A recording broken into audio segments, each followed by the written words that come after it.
கர்நாடகாவுடைய அமைச்சர் அப்ப நாங்க என்ன பண்றோம், எஃப்ஐஆருக்கு சிஐடி மூலமாக தேர்தல் ஆணையத்தின் வாயிலாக மாநில தேர்தல் ஆணையம் கேள்வி கேட்டது லெட்டர் அட்டாச் பண்ணிருக்கிறோம். இதுக்கு மேல என்ன பண்ணணும்? கர்நாடக அமைச்சர் ராஜண்ணாவை ஏன் பதவி விலகினாரு? இந்த கேள்விக்கு ஏன்டி அதுதான் பதிலே. பதிலுக்கு நீங்க கேள்வி கேட்டுட்டு இருக்கீங்க. கர்நாடக அமைச்சர் ராஜண்ணா ஏன் பதவி விலகினாரு? செய்ய முடியுமா? இதுக்கு பதில் சொல்லுங்க. கர்நாடக அமைச்சர் ராஜண்ணா ஏன் பதவி விலகினாரு? புரியல. கர்நாடக அமைச்சர், உங்க காங்கிரஸ் கட்சியினுடைய அமைச்சர் ராஜண்ணா ஏன் பதவி விலகினாரு? ஏன் விலகினாரு? அவர் சொன்னாரு தேர்தல் முறைகேடு நடந்திருந்ததுன்னா அதை காப்பாற்ற செய்ய வேண்டியது நம்ம அரசாங்கம், நாம அதை செய்யல. நான் என்ன கேள்வி கேட்கிறேன், நான் ரொம்ப தெளிவா கேட்கிறேன். 18 மாதங்கள் 18 லெட்டர் எழுது, அதுக்கு எங்க பதில்னா கர்நாடக அமைச்சர் ரிசைன் பண்ணாரு. இந்த மடைமாற்று வேலை வேணாம். நாங்க பண்ணவே இல்லை.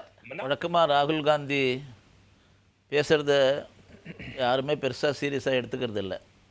ஏன்னா சரி, ஒரு 90 தோல்வி 2014 தொடர் தோல்வியில் அவஸ்தைப்படுறாரு. அந்த மாதிரி ஒரு ஃப்ரஸ்ட்ரேட்டட்னு சொல்லுவோம் இல்லையா, ஒரு தோல்வியில் இருக்கிற ஒரு விரக்தியான ஒரு மனநிலையில் ஏதோ பேசிட்டு போகிறாரு. அதில் பெரிய முக்கியத்துவம் கொடுக்கணும்னு அவசியம் இல்லை, அப்படி தான் நம்மலாம் கடந்து போகிறது தான். ஆனால் திடீர்னு அவருடைய இருப்பை காமிச்சிக்கிறதுக்காகவோ அல்லது காங்கிரஸ் கட்சியில் நானும் இருக்கிறேன் அப்படின்னு மல்லிகார்ஜுன கார்கேவுக்கோ அல்லது வேறு யாருக்கோ செய்தி சொல்கிறதுக்காகவோ கூட திடீர்னு ஆட்டம் பாம்பு போடுறேன் அப்படின்வார். அப்புறம் கொஞ்ச நாளைக்கு பார்த்திங்கன்னா இந்தோனேஷியாவில் இருப்பார், அப்புறம் வியட்நாமில் இருப்பார், அப்படி இல்லைன்னா தாய்லாந்தில் இருப்பார். திடீர்னு அணுகுண்டு போனால் ஹைட்ரஜன் பாம்பு போட போகிறேன்னு சொல்கிறாரு. அதாவது எங்கே போயிட்டுதுன்னா இந்த மனநிலை ஆதாரமில்லாத ஒரு குற்றச்சாட்டுகளை ஒரு மாட்டம் அள்ளி தெளிச்சுட்டு போயிட்டே இருப்பார். ஆனால் அவருக்கு ஜனநாயகத்தை காப்பது அவருடைய கடமை இல்லையாம். ஏன்னா அவர் எதிர்க்கட்சி தலைவராம். அதனால் போகிற போக்கில் அவர் பாட்டில் ஜனநாயகத்தில் பங்கெடுப்பாராம், ஆனால் ஜனநாயகத்தை காப்பாற்ற மாட்டாராம். தேர்தல் ஆணையத்து மேலே அவர் பாட்டில் புழுதி வாரி குற்றச்சாட்டாக சொல்லிட்டு போயிடுவாராம். ஆனால் தேர்தல் ஆணையம் தான் அதை ப்ரூவ் பண்ணுமா. தேர்தல் ஆணையம் அந்த கடமையை செய்ய தவறிவிட்டது. அதனால் தேர்தல் ஆணையம் 100 தடவை பதில் சொல்லியாச்சுங்க.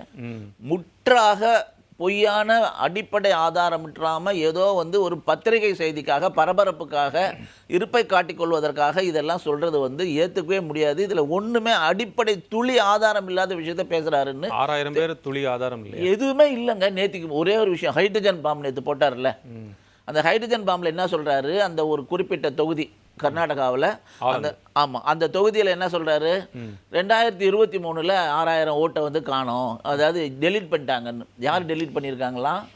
அதாவது BLA 2ன்னு ஒன்று இருக்குது, பூத் லெவல் ஏஜென்ட். ஒவ்வொரு அரசியல் கட்சிக்கும் இருக்குது பூத் லெவல் ஆஃபீஸர்னு இருக்காங்க. அது தேர்தல் ஆணையத்தினுடைய அதிகாரிங்க. இவங்க யாருமே இப்போ என்னுடைய வாக்கு பட்டியலிருந்து எடுக்கணும்னு சொன்னாலோ, ஒரு மறைந்து விட்டாலோ அல்லது இடம்பெயர்ந்து விட்டாலோ எடுக்கணும்னு சொன்னால் சம்பந்தப்பட்ட BLO நேரடியாக அவர்கிட்ட போய் சொல்லிட்டு அவர் இல்லைன்னு கன்ஃபார்ம் பண்ண பிறகு தான் அவருக்கு தெரிஞ்சு அவர் எடுக்க முடியும். அவர் இறந்துட்டாரா என்னன்னு பார்த்துட்டு. அது மாதிரி நீக்கிறதுக்கான வாய்ப்பே இல்லைன்னு தெரிஞ்சு அந்த நீக்கின மாதிரி ஒரு புகார் இருந்தப்ப அந்த தொகுதியில் அதற்காக புகார் கொடுத்தது யாரு? தேர்தல் ஆணையம் தான் புகார் கொடுத்துருக்கு. வழக்கு நடந்து கொண்டிருக்கு. அதே தேர்தல் வழக்கு நடந்துட்டு இருக்கு. 18 மாசங்களா 18 லெட்டர் கொடுத்துருக்காங்க, அதுக்கு இன்னும் பதில் சொல்லல அப்படிங்கிற குற்றச்சாட்டையும் வைக்கிறாங்க. அந்த தொகுதியில அதே 2023 ஜெயிச்சது யாரு? காங்கிரஸ். 2024 நடந்த பாராளுமன்ற தேர்தலில் ஜெயிச்சது யாரு? காங்கிரஸ். இப்படி ஒரு தலைவர் அவர் அவர் கட்சியில ஜெயிச்ச எம்பியும் எம்எல்ஏவையும் அவர் தவறு செய்து ஜெயிச்சிட்டாங்கன்னு அவர் சொல்ல வராரா? என்ன சொல்ல வராரு அவருக்கு ஏதாவது அதை பத்திய புரிதல் இருக்கா முதல்ல ராகுல் காந்திக்கு? அதனால ஒரு அடிப்படை ஆதாரம் இல்லாமல் போகிற போக்கில் அவர் சொல்லிட்டு போயிடுவார். தேர்தல் ஆணையம் இதுக்கெல்லாம் போய் ப்ரூஃப் சொல்ல முடியுமா? எத்தனை தடவை தேர்தல் ஆணையம் சொல்லியாச்சு, யாராவது பாதிக்கப்பட்டவங்களை நீங்கள் கூட்டிட்டு வாங்க, பாதிக்கப்பட்டவங்களை நீங்கள் அழைச்சிட்டு வாங்க, அவங்களுக்கு உண்மையிலே அநீதி இழைக்கப்பட்டிருந்தது. கடந்த முறை இந்த குற்றச்சாட்டு அவங்க தேர்தல் பத்திரிகை அந்த இதுலேயே இல்லைன்னு சொன்னவங்களோட டெலிட் பண்ணவும் சொல்லப்பட்டவங்களை கூட நின்று அவர்களோட டீ சாப்பிட்டது. அதே மாதிரி 10 பேர் ஒரே முகவரியில் 80 பேர் இருக்காங்கன்னு சொன்னது அந்த முகவரி ஓனர் மறுத்திருக்காரு. ஒரு பெண்மணி 3 இடத்துல ஓட்டு போட்டாங்கன்னு சொன்னது அந்த பெண்மணி மறுத்திருக்காங்க. இப்படி பல விஷயங்கள் அவங்க சொன்னது எல்லாமே பொய்ன்னு அன்னைக்கே நிரூபணம் ஆயிருக்கு. எதுவுமே ராகுல் காந்தி சொன்னதுல ஒரு சீரியஸ் அலிகேஷன் ஒண்ணுமே இல்லை. இதுல நம்மளுடைய டார்ச் லைட் வச்சு டிவி உடைச்சார் அவரு. என்ன சொன்னார் சொல்றீங்க? தேர்தல் ஆணையமே வாக்கு திருட்டு தேர்தல் ஆணையம் ப்ரூவ் பண்ணுவாங்க. இப்ப ஒருத்தர் அவர் மேல போற போக்குல ஒருத்தர் கமலஹாசன் மேல ஒரு புகார் சொல்லிட்டு போயிட்டாரு, அது யாரு ப்ரூவ் பண்ணும்? கமலஹாசன் போய் ப்ரூவ் பண்ணிட்டு இருப்பாரா? புகார் கொடுத்தவர் தான் ப்ரூவ் பண்ணணும், நீ அவர் தப்பு பண்ணியிருக்காருன்னு சொல்லிட்டு. தேர்தல் ஆணையம் பல தடவை சொல்லியாச்சுங்க. இதுல முற்றிலுமே 1% கூட உண்மை இல்லாத விஷயத்த ஏதோ பரபரப்புக்காகவும் இது அப்படி நம்ம விளையாட்டுத்தனமா விட்டுட்டு போக முடியாது. இப்ப இதனால இவருங்க என்ன சொல்றாங்க, இப்ப புதுசா இன்னைக்கு ஒரு ட்வீட் போட்டிருக்காரு. இளைஞர்கள், இந்த மாணவர்கள், அப்புறம் இந்த புதிய தலைமுறை என்ன சொல்றாரு, ஜென்சியா, இவங்க எல்லாம் உடனே இப்போ கிளர்ச்சி அடையணும், நீங்க தான் போராடணும், எங்க வேலை வந்து வெறுமனே பரபரப்பு கிளப்பிட்டு பிரஸ் மீட் கொடுத்துட்டு போறதோட சரி, என் வேலை முடிஞ்சு போச்சு, ஏன்னா வாங்கின கூலிக்கு மேல கூவ முடியலன்னு அவர் ஓப்பனா ஒத்துக்கிறாரு. இல்ல ஏன்னா ஒரு விஷயம் தவறான விஷயமா இருந்தா நானே கூட தப்பு செஞ்சா மன்னிப்பு கூட கேட்டுக்கிறேன். ஆனா நீங்க ஒரு பொறுப்புள்ள எதிர்க்கட்சி தலைவர், மாணவர்கள் போராட்டம், என்ன போராட்டம் பண்ணணும்? இன்னைக்கு உலக புரட்சி பண்ணிருக்கோம் ஜிஎஸ்டியில். 353 பொருட்களுக்கு மேல அத்தியாவசிய பொருட்களுடைய விலையை இன்னைக்கு ஜிஎஸ்டியில் 0% கொண்டு வந்திருக்கோம், 5% கொண்டு வந்திருக்கோம். இப்படி ஒரு புரட்சி வரும்பொழுது நீங்க ஏற்கனவே குறிப்பிட்டீங்க ஜிஎஸ்டி சிம்பிளிஃபை பண்ணணும், அதை பண்ணும்பொழுது அந்த பலன் மக்கள்கிட்ட போய் சேரக்கூடாதுன்றதுக்காக நீங்க ஒரு பிரஸ் மீட் கொடுக்குறீங்க. அதை தாண்டி இதுல என்ன உண்மை இருக்கு? இது அவ்வளவு தூரம் விவாதிக்க வேண்டிய அளவுல கேட்டோம். திரு புகாரி, காங்கிரஸ் கட்சியை சேர்ந்த திரு புகாரி அவர்கள் இணைய வாயிலாக இணைஞ்சிருக்கிறார். இது வந்து ஜிஎஸ்டியுடைய அந்த புரட்சியை வந்து மழுங்கடிப்பதற்காகவும் அதை மடைமாற்றம் செய்வதற்காகவும் தான் ராகுல் காந்தி அவர்கள் பிரஸ் மீட் கொடுத்து பேசிட்டு இருக்கிறார் அப்படின்னு திரு ஸ்ரீதர் சொன்னாங்க. நீங்க எப்படி பாக்குறீங்க இந்த அப்சர்வேஷன்ஸ்? இந்த ஜிஎஸ்டியுடைய புரட்சிக்கு வித்திட்டவரே எங்கள் தலைவர் ராகுல் காந்தி தான்.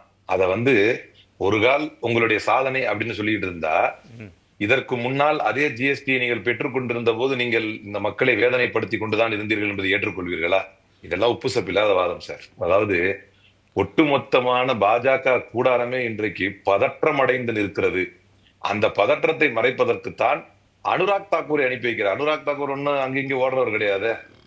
போன வாட்டி அவர் வந்து பேசினதையும் பாத்தீங்கன்னா எவ்வளவு நகைப்புக்குரியதாக இருந்தது அப்படின்னா, அந்த தொகுதி மட்டுமா, சிஎம் தொகுதி கூட, நம்ம சிஎம் தொகுதி கூட தான், ஏன் ராகுல் காந்தியுடைய தொகுதியில கூட தான் நடந்திருக்கு, ஏன் பிரியங்கா காந்தி தொகுதியில கூட தான் நடந்திருக்கு அப்படின்னு பேசினார்.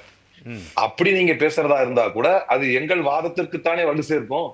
ஏன் அப்போ ஒத்துக்கிறீங்க நீங்களே, தேர்தல் ஆணையம் வந்து முறைகேடு நடந்திருக்குது அப்படின்னு நீங்களும் ராகுல் காந்தி கூட சேர்ந்து ஒத்துக்கிறீங்கன்னு தான் அர்த்தம். எனவே முதல்ல இதற்கு பதில் தர வேண்டியவர் அனுராக் தாக்கூரே இல்ல.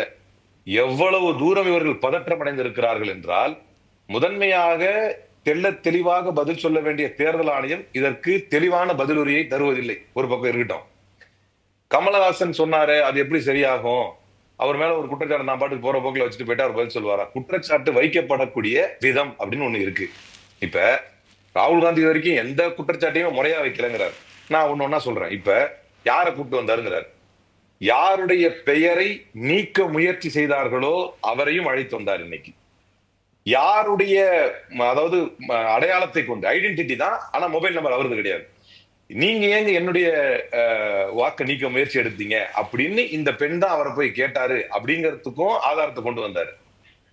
3 பேர் ஒரே மாதிரி போட்டாங்க, அதுக்கும் ஆதாரம் தர ராகுல் காந்தி அப்படின்னு நம்முடைய பிஜேபி சகோதரர் சொன்னார்.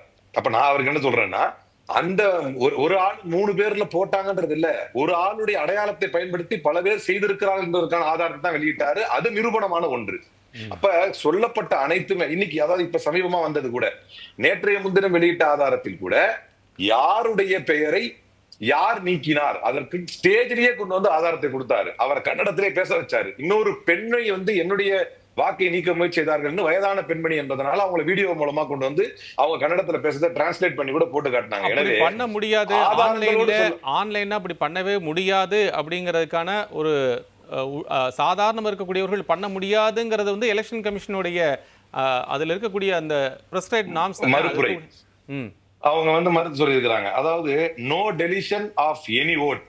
பாத்துங்க சார், உங்களுக்கு ஆங்கிலம் சிறப்பா தெரியும், எனக்கு ஓரளவு தெரியும், பாஜக இருக்கிறவங்களுக்கு ரொம்ப சிறப்பாவே தெரியும். No deletion of any vote can be done online by any member of the public as misconceived by Shri ராகுல் காந்தி அப்படின்னு நம்முடைய சிஇசி சொல்றாரு. இப்ப நேத்து மறுப்புரைக்கு சொல்லி இருக்கிறார். வார்த்தை ரொம்ப சிம்பிள். அது ராகுல் காந்தி பதில் கொடுக்கிறார். No deletion of any vote can be done online. எந்த ஓட்டையும் வந்து ஆன்லைன் டெலிட் பண்ண முடியாது by any member of the public அப்படிங்கிறார். இதே தேர்தல் ஆணையம் 26 December 2019 form 7 can be filled online. Form 7 can also be downloaded from the election commission of India's website. எதுக்குன்னா for offline process for addition and deletion சொல்லிருக்கீங்களே, இது என்ன? இது அதே ஃபார்ம் 7 வந்து இது எலெக்ஷன் கமிஷனுடைய அபிஷியல் எக்ஸ் ஹேண்டில்ல போடுறாங்க. அது அல்லாம இப்ப வரைக்கும் எலெக்ஷன் கமிஷனுடைய வெப்சைட்ல ஃபார்ம் 7 பற்றிய அந்த ஃபார்ம் 7 வந்து தெளிவா இருக்கு. இதையே நீங்க வந்து ஆன்லைன்ல போட்டு அடிஷன் டிலிஷன் பண்ணலாம்னு யாரை முட்டாளாக்க பார்க்கிறீர்கள்? அது ஆஃப்லைன் தானே, தெளிவோடு ஆதாரத்தோடு அது ஆஃப்லைன் தானே சார், ஆன்லைன்ல பண்ண முடியாதுங்கிறது ஆஃப்லைன் தானே, ஆன்லைன் தானே இங்க பிரச்சனை சொல்றீங்க. இங்க பாருங்க, form 7 can be filed online இருக்கா, கேன் பி ஃபைல்ட் ஆன்லைன். இது தேர்தல் ஆணையத்தினுடைய அபிஷியல் எக்ஸ் ஹேண்டில் எடுக்கப்பட்டது. அப்ப ஆன்லைன்ல பண்றதுன்னா நீங்க ஆன்லைன்ல பண்ணிக்கலாம், அது ஆஃப்லைன்ல பண்ணணும்னா அந்த ஃபார்மை டவுன்லோட் பண்ணி பண்ணிக்கலாம்னு சொல்லி இருக்காங்க. நான் இந்த தரவை கூட உங்களுக்கு தர்றேன். அப்ப இது ரொம்ப உள்ளங்கை நெல்லிக்கனியா விஷயங்க.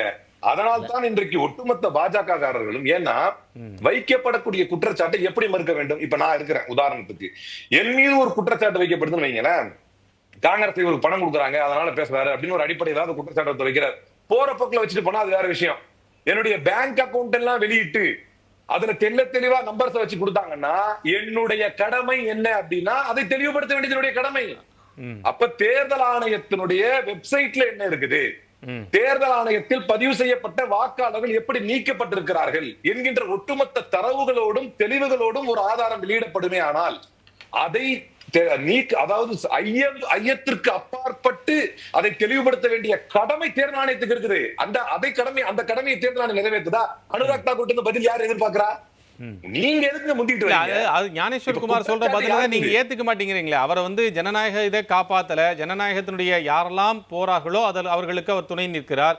ஒட்டுமொத்தமா தேர்தல் ஆணையமே வேற யாருக்கோ சப்போர்ட் பண்ணுது, மென்பொருள் வெளியே இருந்து ஏற்கிறாங்க, எல்லாரும் சேர்ந்து சரி பண்ண முடியும். இப்படி வரிசையா குற்றச்சாட்டை வைக்கும்போது நீங்க யாரை நம்புவீர்கள்ங்கிற ஒரு கேள்வி ஆட்டோமேட்டிக்கா அங்க வைக்கப்படுது. அதுதான் பிஜேபி தரப்புல சொல்லப்படுது. கரெக்ட், வாஸ்தவமான விஷயம். இப்ப நான் உங்களிடத்திலே தரவுகளின் வாயிலாக கேள்வி கேட்டு அதே தரவுகளின் வாயிலாக பதிலை எதிர்பார்க்கும் போது நீங்க ஒப்பேராத வாதம் மாதிரி சிசிடிவி ஃபுட்டேஜ்ல இருந்து பொம்பளைங்க எல்லாம் இருப்பாங்க, லேடிஸ் எல்லாம் இருப்பாங்க, அவங்களுடைய வீடியோ எல்லாம் வெளியிட முடியுமா அப்படின்னு நீங்க விளையாட்டுத்தனமா பேசும்போது நீங்க நம்பிக்கைத்தன்மை இழந்துடுறீங்க. அப்ப நாம என்ன கேட்கிறோம்? அப்ப இங்க என்ன இன்னைக்கு பின் பாயிண்டா கேட்கப்பட்ட கேள்வி என்ன? 18 மாதங்களில் 18 கடிதங்கள் எழுதப்பட்டதே, அதற்கு உங்களுடைய பதில் என்ன? தேர்தல் ஆணையம் பதில் சொல்லிச்சா? அது என்கொயரி இருக்கு, சிபிஐ என்கொயரி இருக்கு, அதனால அதை வந்து இப்ப விசாரிச்சிட்டு இருக்காங்கன்னு சொல்றாங்க. எத்தனை மாசமா? 18 மாதங்கள் கூட. உங்களுடைய ரிப்ளை என்ன சார்? கேட்கப்பட்ட கேள்வி என்ன? அதனுடைய டெஸ்டினேஷன் ஐபி உங்களால முடியாதா? Destination IP. இப்ப நாங்க தான் சொல்றோம், இப்ப தேர்தல் ஆணையம் இதற்கு மேல் நம்பி பிரயோஜனம் இல்லை, மக்கள் மன்றத்துக்கு கொண்டு வர்றோம். டெஸ்டினேஷன் ஐபியை கொடுத்தீங்களா? டிவைஸ் போர்ட்ஸ் கொடுத்தீங்களா? எல்லாமே இன்னொருத்தருடைய. கர்நாடகாவுல யாருடைய ஆட்சி இருக்குங்க? கர்நாடகாவுல யாருடைய ஆட்சி இருக்கு? கர்நாடகாவுடைய அமைச்சர். அருமையான கேள்வி. கர்நாடகாவுடைய அமைச்சர். அப்ப நாங்க என்ன பண்றோம்? எஃப்ஐஆருக்கு சிஐடி மூலமாக தேர்தல் ஆணையத்தின் வாயிலாக மாநில தேர்தல் ஆணையம் கேள்வி கேட்டது லெட்டர் அட்டாச் பண்ணிருக்கிறோம். இதுக்கு மேல என்ன பண்ணணும்? கர்நாடக அமைச்சர் ராஜண்ணாவை ஏன் பதவி விலகினாரு? இந்த கேள்விக்கு ஏன்டி அதுதான் பதிலே. பதிலுக்கு நீங்க கேள்வி கேட்டுட்டு இருக்கீங்க. கர்நாடக அமைச்சர் ராஜண்ணா ஏன் பதவி விலகினாரு? செய்ய முடியுமா? இதுக்கு பதில் சொல்லுங்க. கர்நாடக அமைச்சர் ராஜண்ணா ஏன் பதவி விலகினாரு? புரியல. கர்நாடக அமைச்சர், உங்க காங்கிரஸ் கட்சியினுடைய அமைச்சர் ராஜண்ணா ஏன் பதவி விலகினாரு? ஏன் விலகினாரு? அவர் சொன்னாரு தேர்தல் முறைகேடு நடந்திருந்ததுன்னா அதை காப்பாற்ற செய்ய வேண்டியது நம்ம அரசாங்கம், நாம அதை செய்யல. நான் என்ன கேள்வி கேட்கிறேன்? நான் ரொம்ப தெளிவா கேட்கிறேன். 18 மாதங்கள் 18 லெட்டர் எழுது, அதுக்கு எங்க பதில்னா கர்நாடக அமைச்சர் ரிசைன் பண்ணாரு. இந்த மடைமாற்று வேலை வேணாம். ஒரு தனிநபர் ஏன் ராஜினாமா பண்ணாருங்கிறது நீங்க அவசியமே இல்லையே. நான் அபிஷியலா ரொம்ப தெளிவா கேள்வி கேட்கிறேன். 18 மாதங்களாக 18 கடிதங்கள் மாநில தேர்தல் ஆணையத்தின் வாயிலாக ஒரு மாநில அரசு முறையாக எஃப்ஐஆர் பதிவு செய்து இந்த அயோக்கியர்களுக்கு கைது செய்ய வேண்டும், இந்த அயோக்கியர்கள் பின்னால் இருக்கக்கூடிய அயோக்கியர்கள் யார் என்பதை தெளிவுபடுத்த வேண்டிய கட்டாயம் உங்களுக்கு இருக்குது. எங்களுக்கு அந்த தரவுகள் இந்த ரெக்டிஃபிகேஷன் process பண்ணதே வந்து தேர்தல் ஆணையம் தான் அப்படின்னு சொல்லி இருக்கும்போது அதை திருப்பி இந்த தற்செயலா நடந்துச்சு அப்படின்னு சொல்றது சரியானதாக இருக்கிறதா திரு புகாரி? இல்ல சார், தற்செயலா நடந்தது என்பது பிடிபட்டதான் சொன்னாங்க. அவர் போட்டிருக்காரு பாருங்க தெளிவா, தற்செயலாகத்தான் இது கவனத்திற்கு வருகிறது. அப்ப இவ்வளவு பேர் இதுல இருக்குதா அப்படிங்கும் போது அது மேல எஃப்ஐஆர் பதிவு செய்யறாங்க. அதுக்குதான் தேர்தல் ஆணையம் என்ன சொல்லி இருந்ததுன்னா, நாங்கள் தான் அந்த அதுல இருக்கக்கூடிய பிரச்சனைகளே கண்டுபிடித்தோம். அதுக்கு தான் அவங்க பீகார் எக்ஸாம்பிள் சொன்னாங்க. இப்ப சார் நடந்துட்டு இருக்கு, அது நடக்கக்கூடியது 65 பேர் லட்சம் பேர் பிரச்சனைகள் இருக்குங்கிறதை கண்டுபிடித்து அதில் இருக்கக்கூடிய தவறுகளை சரி செய்வதே இந்த ப்ராசஸ்னுடைய முக்கியமான நோக்கம். அப்படின்னா ப்ராசஸையே அந்த இன்டென்ஷன்ல கொஸ்டின் பண்றது சரியா இருக்குமாங்கிற கேள்வி வைக்கிறாங்க. சார் நீங்க கேட்கறது வாதம், ஓகே, வாஸ்தவமான வாதம். எஸ்ஐஆருங்கிறது அதற்கென்று ஸ்பெஷல் இன்டென்சிவ் ரிவிஷன் செய்து டெலிஷன் செஞ்சீங்க அப்படின்னா ஓகே. இங்க என்ன நடந்துச்சு, எப்படி டெலிஷன் ஆச்சு? இல்லைங்க, அது எஸ்ஐஆர் சொல்றதுக்கு தான் கேள்வி கேட்டுட்டு இருக்கீங்களே. எஸ்ஐஆர் வேணான்றீங்களே, எஸ்ஐஆர் வேணான்னு சொல்றீங்களே. நான் என்ன, ஐயோ இல்ல இல்ல, நீங்க உங்க வாதத்தை ஏத்துக்கிட்டு நான் பதில் இல்ல, இப்ப சொல்றேன். எஸ்ஐஆர் வேணும்னு சொல்லுங்க, தமிழ்நாட்டுக்கு எஸ்ஐஆர் கொண்டு வருவோம். திரும்ப பாருங்க, நீ நான் பேசு, கேட்கறது இல்ல நான் கேட்கறது என்னன்னா, அப்படி ஒரு வாதத்திற்கு அதை ஏற்றுக்கொள்வதாக இருந்தா நீங்க எஸ்ஐஆர் நடத்தி பண்ணிருந்தீங்கன்னா நீங்க இந்த கேள்வியை கேட்கலாம்னு சொல்ல வர்றேன். அப்ப நான் ஏத்துக்கிட்டேன்னு அர்த்தம் ஆயிடுமா? என்ன இது அறிவு பொருந்ததா இந்த கேள்வி? நான் ஏத்துக்கிட்டு அர்த்தம் இல்லை. நான் என்ன கேட்கறேன்னா, ஒரு கர்நாடகாவில் நீங்க எஸ்ஐஆர் நடத்தி இருந்து இந்த டெசிஷன் எப்படி நடந்துச்சுன்னு நாங்க கேட்டா எப்படி எஸ்ஐஆர் செஞ்சா வேணாங்கிறீங்க அப்படின்னு நீங்க கேள்வி கேட்கலாம். நான் என்ன கேட்கறேன்னா, அதுக்குன்னு எந்த ஸ்பெஷல் இன்டென்சிவ் ரிவிஷன் நடக்கல. திடீர்னு அப்பதான் காங்கிரஸ் ஸ்ட்ராங் ஹோல்டா இருக்கக்கூடிய ஒரு தொகுதியில 10 பூத்துல 8 பூத்துல வந்து ஏற்கனவே காங்கிரஸ் நிறைய ஓட்டுகளை அப்ப உடனே பதில் சொல்றாரு ஞானேஷ்குமார். அந்த தொகுதியில வந்து தப்பா சொல்றாரு ராகுல் காந்தி. 2018 வந்து அதுல பிஜேபி தான் ஜெயிச்சது, அது அவருக்கு சரியா தெரியல. அவருக்கு சாரி, காங்கிரஸ் தான் அதுல ஜெயிச்சது, அது அவருக்கு சரியா தெரியல. அது வல்ல விஷயம். சரி, பிஜேபி தான் ஜெயிச்சது, அது அவருக்கு தெரியல. 10ல் 8 பூத்துல வந்து அதிகமா நாங்க வாக்கு வாங்கி இருந்தோம். அதை மாற்றுவதற்காக நீங்க அதை செஞ்சிருக்கிறீங்க. அப்ப காங்கிரஸை தோற்கடிப்பதற்காக சிஸ்டமேட்டிக்கா வேலை செய்யறீங்க. இதன் வைக்கக்கூடிய குற்றச்சாட்டு என்னன்னா, outside sir mobile number இருக்கு சார். இன்னைக்கு டெக்னாலஜி நல்லா வளர்ந்துருச்சு. நீங்க தான் டிஜிட்டல் இந்தியான்னு மாறு தட்டிக்கிறீங்க. நீங்க தான் கொண்டு வந்ததாகவும் சொல்றீங்க. நான் என்ன கேட்கிறேன் அப்படின்னா, இங்க இருந்து மொபைல் நம்பர்ஸ், இத்தனை மொபைல் நம்பர் இருக்கு, இதை எடுத்து கொடுப்பதற்கு ஞானேஷ்குமாருக்கு ஏன் தாமதம்? இந்த கேள்விக்கு பதில் இல்லையே.